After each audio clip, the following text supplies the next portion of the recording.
You say you're a rich girl and you're going too far, 'cause you know it don't matter anyway.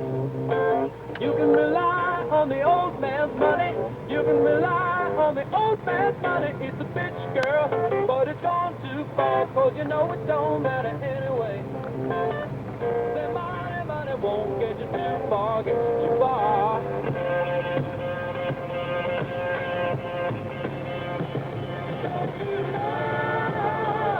Don't you know that it's wrong? Oh, to take what it's giving you so far gone on your own. But you can get along, try to be strong, but you'll never be strong. 'Cause you're a rich girl and you're gone too far, 'cause you know it don't matter anyway. You can rely on your old man's money. You can rely on the old man's money. It's a bitch girl, and it's gone too far, 'cause you know it don't matter anyway. The money won't get you too far, too far. High and dry, it's so easy. Turn up when you can't feel pain, and don't you know that love can't grow? Today, a lot of people figure they'd like to live together, instead of being married, Yes. Yes. But do you think also like that? Sometime, yes, sometime. Yes. Yeah, with the life of today, sometime. It's more... More open now. Yes. Before it was... Oh. C'était tout caché, à cette heure, c'est plus C'est ouvert. plus ouvert. Moi, j'ai dit, chaque personne fait la vie. Parce que seul, là, franchement, c'est pas une vie, À moins que j'irais rester avec quelqu'un, là, ben là, ça aurait du bon sens, mais à part de ça, là. Oui, seul, me semble, ça n'a pas de bon sens. Non? Non. Me semble que ça nous prend une compagne avec nous autres. Mais est-ce que c'est obligatoire de se marier à ce moment-là? Non, ben comme je vous le dis, si j'avais retrouvé à me marier, là, supposons que ce sera aujourd'hui, là, puis j'aurai à l'âge de 20-22 ans, là, je pense que je voterais plutôt pour m'accompagner avec une fille quelconque.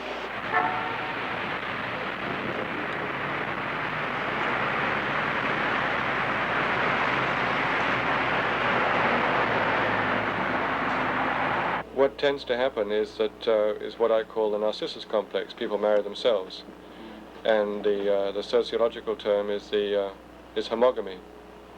So that people tend to marry men or women who are roughly the same age, come from roughly the same class, usually same religion, almost always same race, almost always same ethnic group.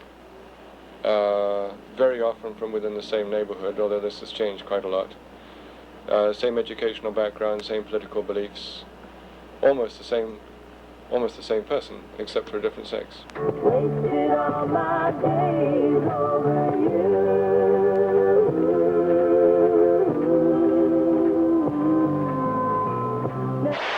Vraiment, je peux pas dire que j'ai pensé profondément. Donc, ça faisait déjà 3 ans que je courtisais mon mari. On sortait ensemble. Puis là, bon, on a décidé ça, de part et d'autre, de se marier.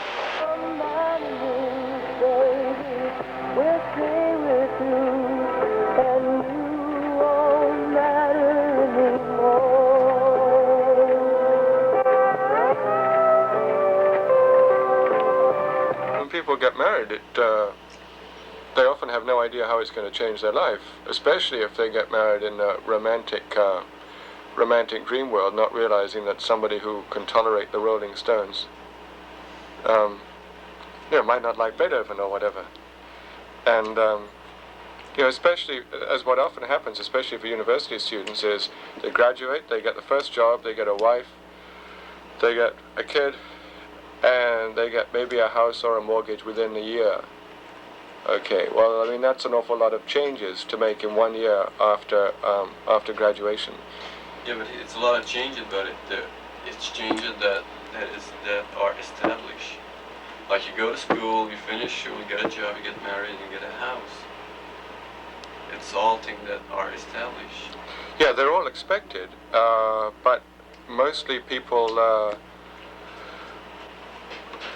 are not expecting the changes that and don't understand because they haven't experienced before. You know that if you've been in 3 years on a relatively casual university, or 5 years in Quebec, a relatively casual schedule, and it is, even if it seems like hard work sometimes at the end of the 3rd year, to then get into the 9 to 5 routine, okay, 5 days a week, and this person whom you may have been courting for some years, and any time you wanted to go out, you know, you could go out, you could skip classes, whatever, anytime, day or night, you know, winter or summer. So now you're just going to see the person before you go to work, or they're going to see you before you go to work, and after you get back, after that there's supper, after that there's the kid who's got to be played with and then put to bed, then the money books have got to be balanced, and the whole way of life changes very dramatically, even though that's expected. People very often are not prepared, and that's the first year is when the decision whether, well, the divorce rate, the divorce and separation rates are just about highest in the first year, and then they decline after that. So that the pressure is reflected in the divorce and separation rates. The divorce rate is in fact highest in the 2nd year, but that's because usually it takes at least 6 months to get a divorce through. So many of the divorces are initiated in the 1st year. So in the first year, because what, change of optic or change of... Both change of pressure, and the discovery that the person whom you thought somebody was is not always the person. Sometimes there's not an awful lot of opportunity to get to know the other person, especially if there's a baby very quickly, because courtship and marriage are 2 different ball games. And you know, some of the sociologists argue that in fact courtship prevents the 2 people seeing each other very clearly, because they go around and, you know, the romantic ethos, etc. So the first year can be a very difficult one, and you know, the problems that come are often really not expected. People look to the house, you know, it's going to be great fun. But do you think that those problems come from, is it mostly financial problem, or the way, do they come from inside the person, or are they from outside the person? Both. I don't know which is... like, is it from social pressure, or from financial difficulties, or from... Well, it'd be all sorts of things. It would differ in different sorts of cases, but when people marry and divorce very quickly, the usual reasons are personal. You know, that people didn't know each other very well. It usually takes more than a year before finance would become a cause of divorce.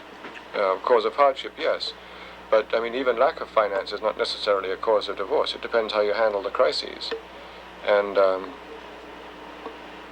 you know, the marriage and then the divorce within a year or 2 is usually personal things. Most people get married again. If they had a bad experience. If they had a bad experience, they get married. If they had a good experience, they tend to get married later. If they have a bad experience, they get married quicker. Why? Well, they had a good one, which is usually, so this is very often if the wife or the husband dies, and it's been a good marriage, then people tend to take a longer time getting married, like maybe 5 years, because they can't find anybody who's as good as their previous partner. Whereas others who have had a bad one really think they can't do any worse. So they're not quite so frightened. So you know, what's to lose? They'll plunge again in the same thing. Well, not always the same thing. The divorce rate is higher in second marriage than it is in first marriage. But still, I mean, most people who marry the second time still survive. I mean, they still stay married. Same with most people who marry for the first time stay married. We hear about the rising divorce rate, but we don't hear about the fact that most people stay married. And then we hear that second marriages tend to be unhappier than first marriages because the divorce rate is higher. But you know, most people who marry the second time stay married, and most people who marry the third time stay married. But the divorce rate for third marriage is higher than for second, and for second marriages is higher than for first marriage.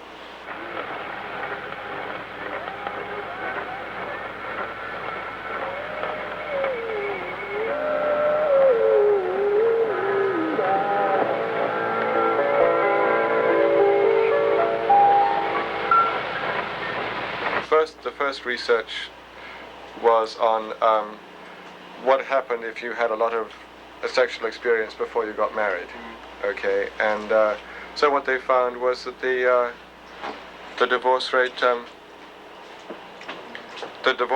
was higher for those than it was for those who didn't have very much sexual experience. But now everybody's got a fair amount, and it's not too clear what's happening. Except it seems to be that that the boundaries between marriage and non-marriage have broken down somewhat.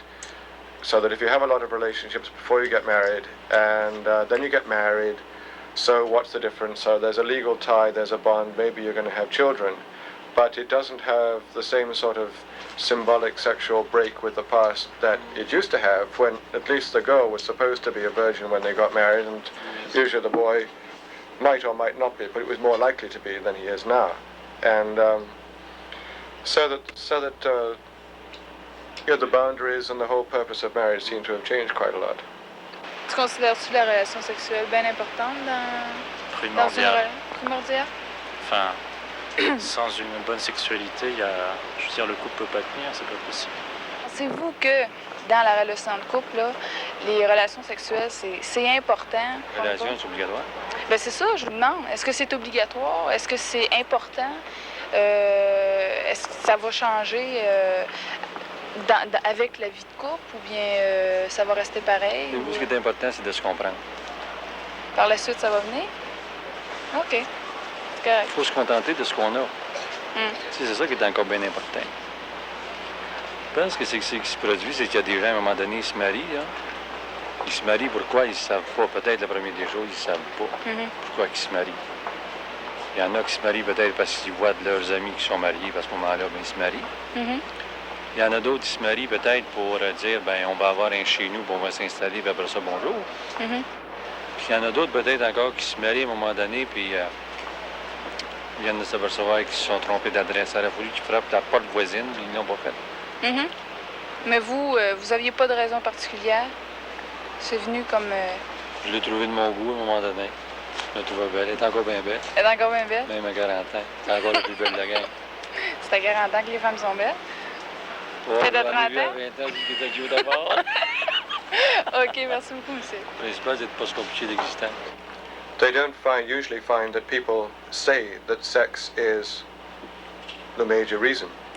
What they usually find is companionship and friendship is the main reason why one person decides to marry another person, or I don't know about living with, but to marry anyway. And people can be quite explicit and say, you know, I've had better sex with other people than with this particular person, but this is the person I want to marry because we get on overall better or whatever. So you have to get involved to communicate, to have the sense that you communicate your idea or your feeling towards somebody. You mean that you have to sense that you're giving something? Well, you can get married for any sort of reason, but most of the studies suggest that companionship and friendship and ability to communicate are the critical factors rather than sex. Vous aviez une bonne raison pour vous marier ou c'était simplement... Non, c'est l'amour. C'est ce qu'on s'aime. Parce que je l'aime ça. Je l'aime la vie, Mary. Parce que j'aime bien ma femme, ma future, ben oui. Parce que c'était l'homme de ma vie, quoi. Pour faire des enfants, puis amener des enfants dans le lit. I wanted to have children. Pour pas rester seul.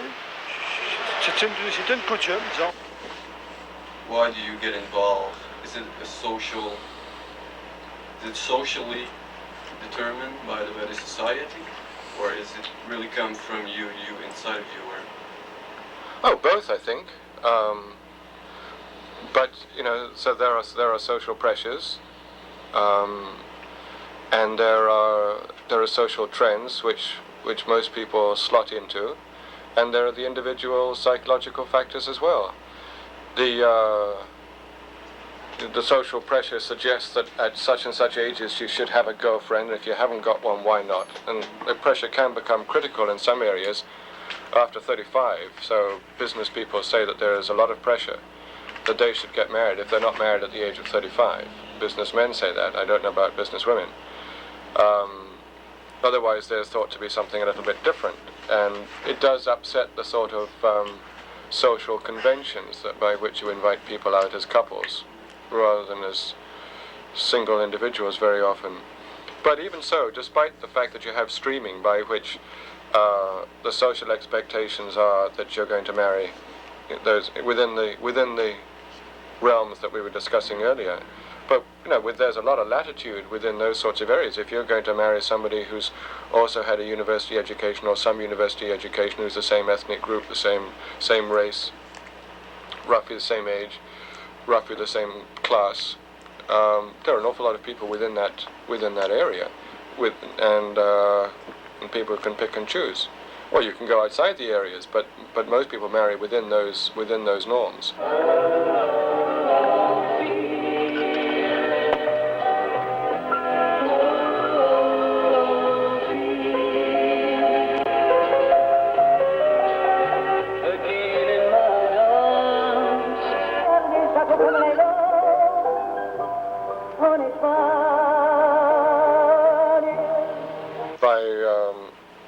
Going through a legal ceremony and possibly a religious ceremony, that they're giving the whole thing making the whole thing a bit more stable. Now, it's arguable whether it is or whether it isn't. In fact, it's quite arguable that it probably makes the situation a bit more unstable, because then you get this whole problem of people having to play marriage roles. I know a couple who lived together for years and they raised their children, and when their eldest daughter was getting married at about the age of 23, they decided that, well, maybe they'd get married. Well, they got married, but they couldn't last more than 6 months because, well, the husband came home and put his feet up before he helped. And the wife, who was making the supper or whatever, was then told she had to make the supper because she was the wife. And so it established some, how do you say, some roles. That's right. They adopted what they considered to be appropriate marriage roles, and it broke up their pattern that they had established before, which was presumably more flexible. And so they parted, which was, very sad after all those years of living together and being happy. And just to make a silly mistake like that. Silly? No, not really silly. It happens a lot. So it's like so getting married. When you get married, society gives you role.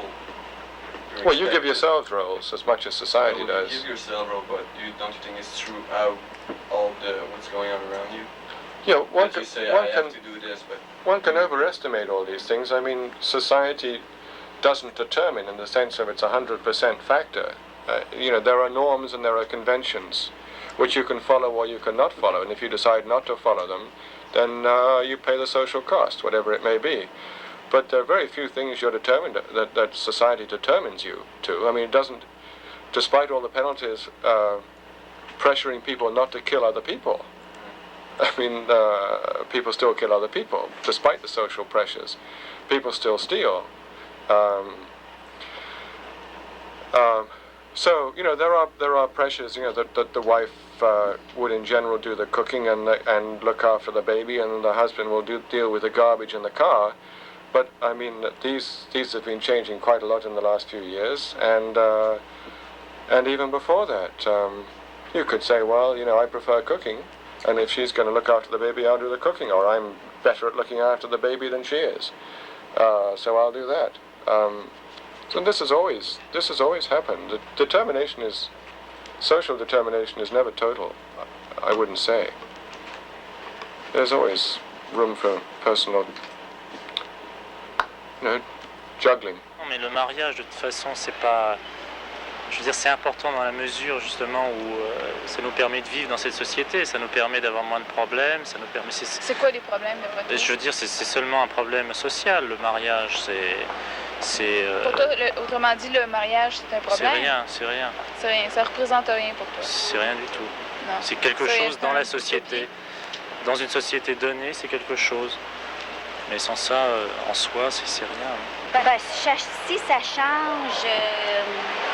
Non, je crois pas que ça change rien. Disons que c'est une idée personnelle qu'on a. Je pense que ça va d'après les principes qu'on a. Moi, je me suis mariée parce que c'était dans mes principes, puis je le regrette pas. Vous le regrettez pas? Non. Autrement dit, si, mettons, là, vous recommenciez, vous aviez 20 ans... Oui, je me remarierais encore. Well, that's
Okay. Let's check here. He had some dryness on his wrist too, huh? Yeah, he still has that. I've been using the cream and it hasn't really on the other side of the wrist. Yeah, you notice a little mark. It just seems to be very dry. Yeah. Anyway, don't use those pajamas for a while and just see if... Yeah, I'm not going to. I had put them on this morning and he started breaking in already. So. Okay, Ricky. My hands are cold. Right? I'm going to listen to his chest first. And then after that, we'll look into his ears and his mouth. Right? Yeah. There's shivers here. Okay.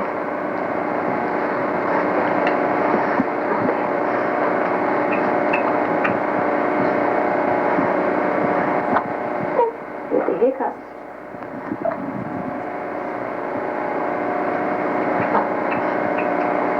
Originally, how I got into nurse practitioning or an expanded role was when I worked at the Children's Hospital in emergency.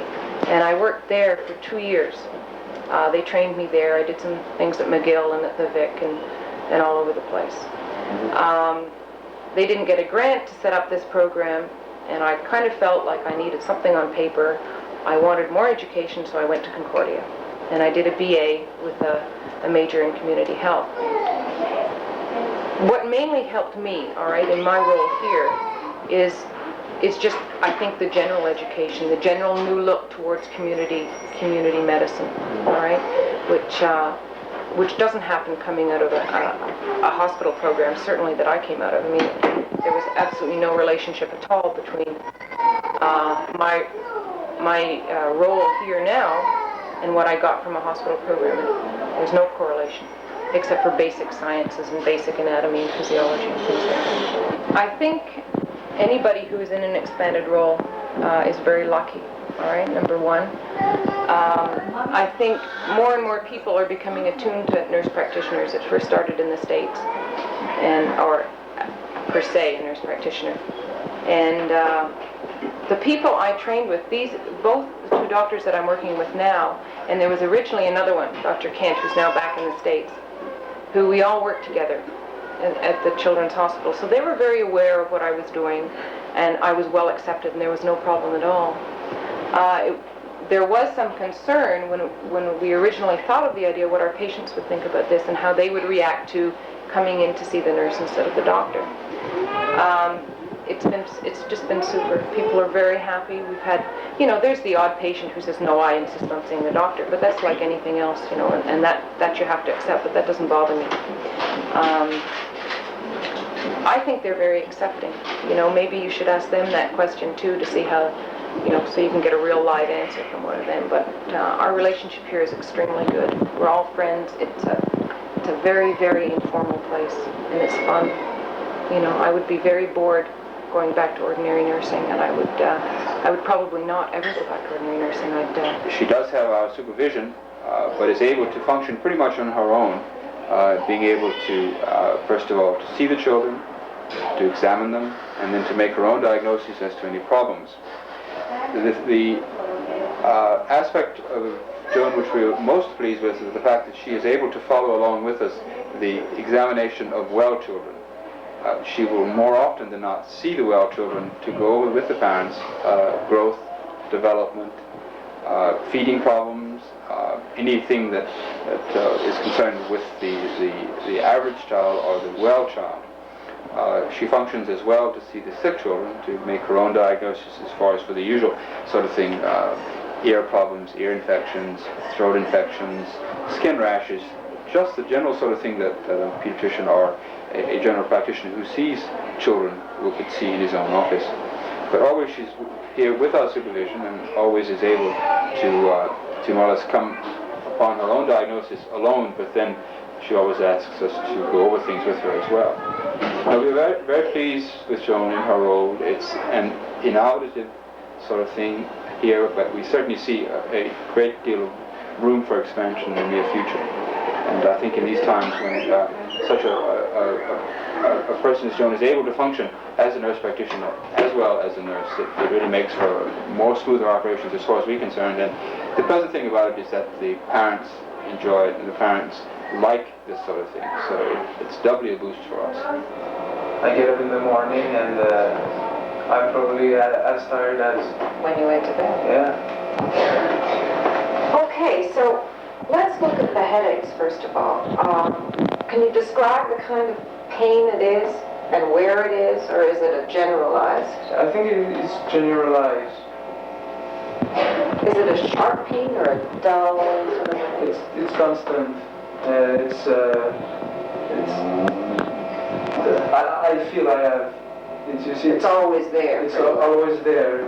And nurses that work in this kind of field have to be special kind of people, and by that I mean they have to be people who are prepared to take their own initiative, people who are prepared to depend on their own judgment, people who are prepared to make decisions around patient management, work cooperatively within a team. And I think that the courses do a lot to increase confidence and ability and skill within that. But I really think it takes someone fairly special to be a community nurse, to work within this structure. The typical hospital nurse, for instance, is not used to doing that. So that when I say that we're equal with the doctors, I certainly respect the doctor for his skill. His medical training is much more diverse than mine. It's much more in-depth in terms of actual scientific medicine. At the same time, though, the physicians here respect us and our judgment and our evaluation of the situation, and we work very much as a team. So I don't see myself looking up to a doctor or a doctor looking down to me and giving me orders. The courses really did for me was increase my awareness of the different facets of health and the different things that are included, which is very much the same kind of thing you were saying, Sylvie, but the same, treating the person, the total person. The expanded role course was very helpful in the sense of looking at physical exam and history taking, which is also something that we do an awful lot of here. You mentioned something about being almost like physicians. I wouldn't say that we are almost like physicians. I would say that we function in some of the same ways as physicians function, although our role is still very much nursing, but in an expanded role. For instance, a physician does not need to see someone who has a viral sore throat, which is something that we can treat. A physician does not need to see someone with abdominal pain if the abdominal pain is merely the result of flu. So that we do a lot of history taking when a patient first comes in, assessing what the problem is, deciding on the immediacy of the problem, making the appropriate referral during the treatment as we can, so that it's not really physician. Dr. Grove, Dr. Grove. Does that hurt? Not so much today, eh? Okay. Let's see if it got smaller.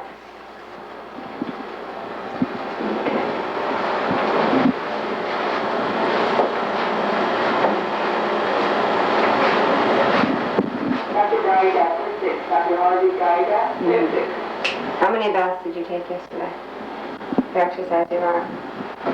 Do you remember? One? One bath? And what did you do? What did you do when you got in the water? You didn't move your arm up around and around? Try to bend it? No, why not? Huh? I think you must have. It's pretty hard to get in the water. Hospital nursing is a very narrow perspective in that you really only have time to, or the opportunity many times, to just see the sick child. And working in the community, you have such a broader perspective, and so that somebody coming out of a hospital, maybe not being exposed to all the different facets of family care, and without having a program like community nursing in Viola, would really would have much more difficulty approaching it. Would take them a lot longer to know just what is available for a family, how to work within a team, each person's contribution to the team, like what a social worker's role is, what a nurse's role is, and how she interacts with these different people. Having more knowledge, being more aware of these different people, and of your own role and how you fit in, gives you more confidence. And working in this particular setting, you're given so much autonomy, and your point of view is very important. You're the closest person to the family. So, in order to sort of get cooperation from a family and from your peer group within a medical team, it helps to know as much as you can.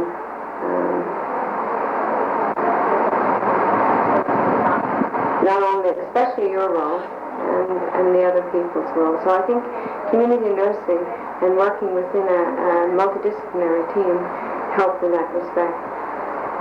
It also broadened a lot of my basic knowledge about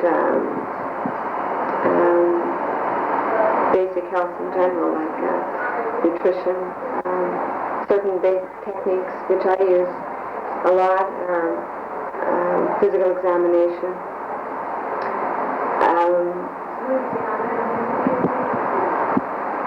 family interaction, and probably how to approach the family, certain techniques in interviewing. So it's very hard to say exactly. You use it without probably even being aware of a lot, And in basic nursing, you do get a touch of it, but I think the course of Loyola sort of expands on it much more. So there's nothing I can give them then, eh? I'm going to give you something, but it's only for nighttime. Oh, yeah. Okay? Mm-hmm. Is it because liquid? it's a liquid, and you only use it when he's coughing a lot, okay? And only at nighttime.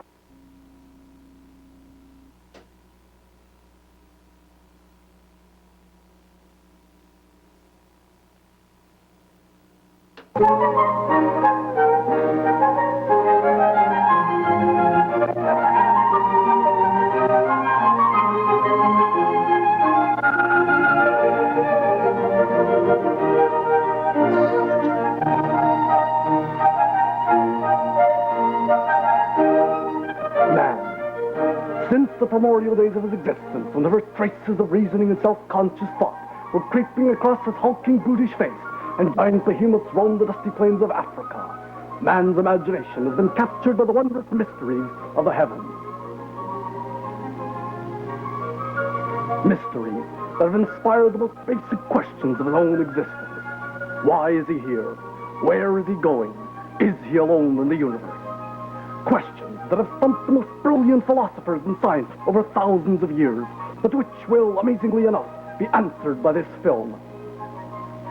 In man's search for truth and greater wisdom, he has perhaps stumbled onto the most amazing revelation of the century, that alien beings from another planet, perhaps even another galaxy, have visited Earth in the dim past.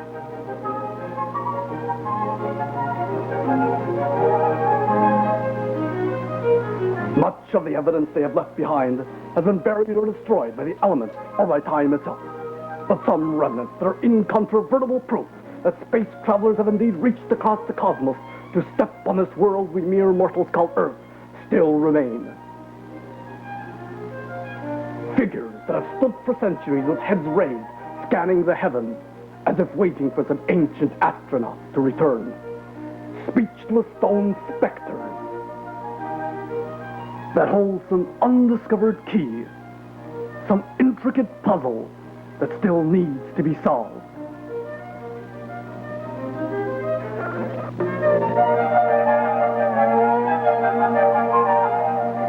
Here our crew is flying by helicopter over the dense jungles in the interior of Brazil, 300 miles west of Rio de Janeiro. Very little of this region has ever been explored by man.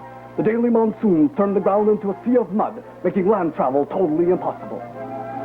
But if we continue in our flight, we soon reach the remarkable asphalt plateau, 20,000 feet above sea level. Gouged out of this rock are arrows 500 feet long. They were carved more than 2,000 years ago. Arrows that could only be seen from the air Could a primitive civilization really have accomplished such a task without the means of flight? Let us follow these arrows and see where they lead us. If we continue on our flight in the direction the arrows point, we arrive here. Could this have been an airfield for the ancient visitors to land? The similarities to a modern landing strip are remarkable.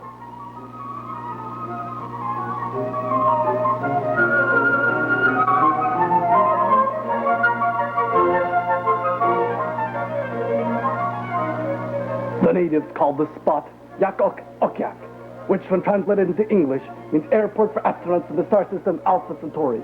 Could this have any significance? And what of this pillar that stands so majestically in the heart of Belgrade, Yugoslavia? It is made of solid bonduranium, the hardest mineral known to man. Even modern tools cannot have sculpted this magnificent structure.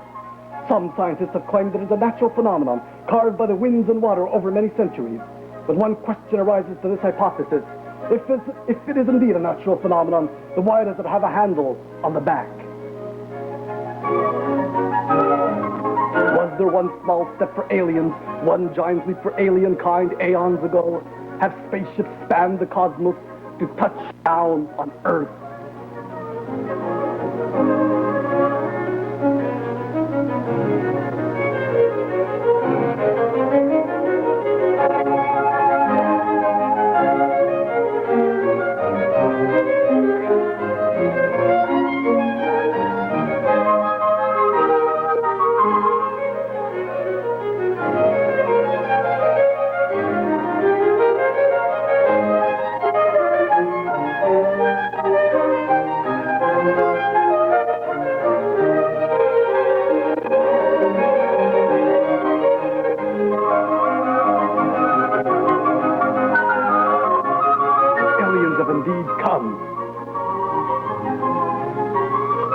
There still be some among us today. More evidence is found in southern Uruguay. Amid an Amazonian tribe consisting solely of women, these ancient stairs were recently unearthed. Let us discover where the stairs lead. They lead directly here, a men's bathroom. Why would a tribe consisting only of women need urinals? Could this have been an ancient restroom for astronauts from outer space? Might Earth have been the outhouse of the Milky Way galaxy sometime in the dim past? Throughout history and a blatant conspiracy, authorities have made extraordinary efforts to discredit the overwhelming evidence, often making ridiculous allegations that photographs were retouched. Here you see Leonardo da Vinci's version of the Last Supper, with which most people are familiar. But it is in fact an exercised version commissioned by a church tribunal 8 years after the original was painted. In 1871, the original Last Supper was discovered in an attic over a bocce-ball alley. In this original version, you can clearly see what appears to be some sort of helmeted space traveler directly behind the dinner table. The efforts of the United States Air Force to hush up the truth seems to reach back even into the 16th century. In our search for truth, we must never forget these famous words of the great astronomer from Milan, Galileo, who in 1621, when he first viewed the moon through the telescope, was heard to remark, "That's a some pizza pie, eh, boss?" This ancient wall was unearthed recently in southern Mexico. It was built more than 1,200 years ago by the Mayan civilization, a civilization that mysteriously vanished off the face of the earth when the Spanish conquistadors first arrived and slaughtered 100,000 of them. But what makes this wall most remarkable are the words we discovered engraved in the wood. Could this have been a warning left by ancient astronauts to stop man from repeating the same mistakes those aliens had made on their planet? And what about this tree found on a mountain peak just outside Vancouver? Notice the peculiar holes. Some have claimed that these are holes where squirrels keep their nuts. That is one possibility. But might not another possibility be that it was a place where ancient astronauts kept their nuclear fuel for return trips to their... In the mountain of Tibet, this rock was discovered in the spring by a scientific expedition consisting of Dr. Johann Schiester, paleontologist, Dr. something with a G, noted anthropologist, and Dr. Shirley Gruber, child psychologist, here shown on her way to group therapy. All three agree that this rock is at least 1.5 billion years old. It is believed to have been formed by volcanic eruptions resulting from shifts of the Earth's crust. But if we examine this rock more closely, we discover this primitive drawing of a man seated in a chair watching a television set. Pretty peculiar. The fire hydrant, seen on every street in America. It was designed in 1902 in Pittsburgh, long before the advent of space travel on Earth. And yet the similarities between a hydrant and a spacesuit are far too remarkable to be coincidental. Notice the similarities in shape, both standing upright. On the top of the hydrant, there even lies what appears to be a powerful antenna designed for communication. On the side of the hydrant is attached a perfect replica of an astronaut's power pack.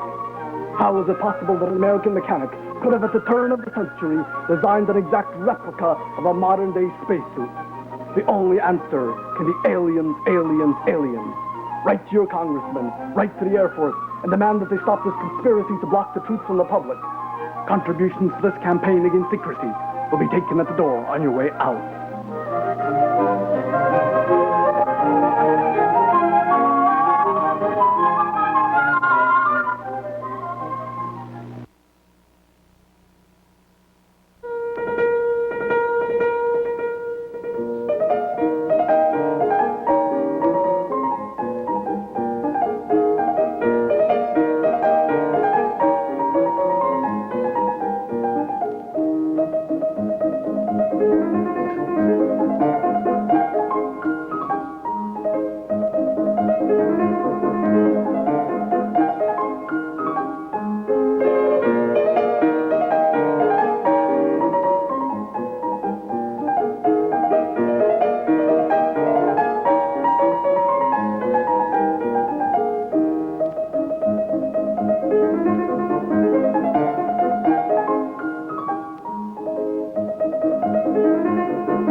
I need a cup of coffee.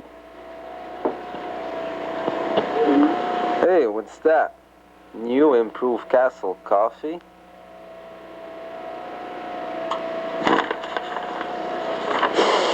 Mmm, smells like a great coffee.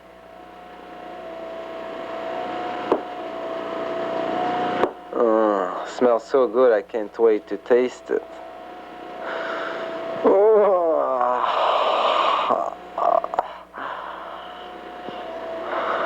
Oh, it's ready. I hope it's not going to rain today.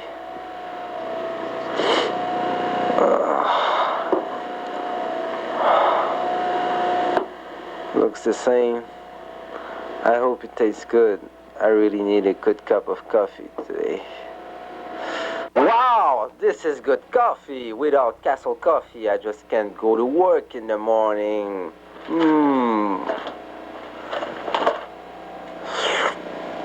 Good coffee.